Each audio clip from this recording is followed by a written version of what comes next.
Hey guys, welcome to the final part of our series on the electrical activity of the heart.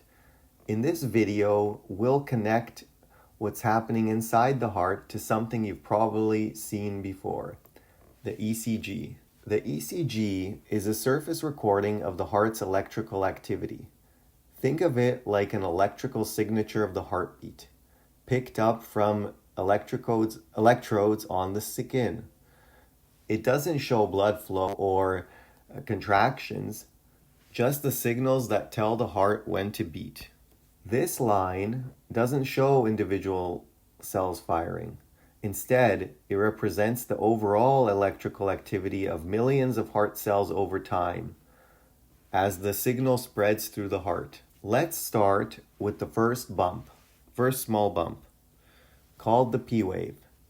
This shows the electrical signal spreading through the atria, turning them on electrically.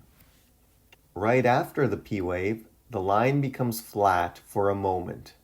This is the PR segment, where the signal slows at the AV node, creating the AV nodal delay, giving the ventricles time to fill.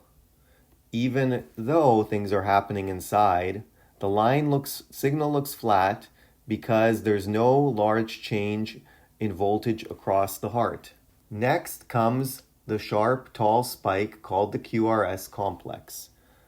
This shows the ventricles being triggered electrically to contract. It corresponds to phase 0 of the ventricular action potential, the rapid depolarization, when many ventricular cells fire together, producing the sharp spike on the ECG.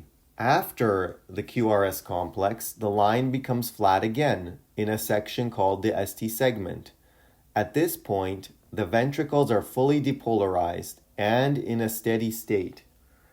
This corresponds to phase 2, the ventricular plateau.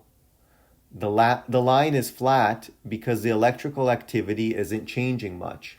Finally, the smooth, rounded wave is the T wave. It represents ventricular repolarization, phase 3 of the ventricular action potential, when the ventricles recover electrically and get ready for the next beat. So to summarize, the P wave shows atrial depolarization. The PR segment shows the AV nodal delay. The QRS complex shows rapid ventricular depolarization. The ST segment shows the ventricular plateau. The T wave shows ventricular repolarization. Flat segments appear when electrical activity is steady, while waves rise or dip when many cells activate or reset together. And that's the ECG in a nutshell. You've seen how each wave and segment reflects the heart's electrical activity from atrial depolarization to ventricular repolarization. Thanks for watching.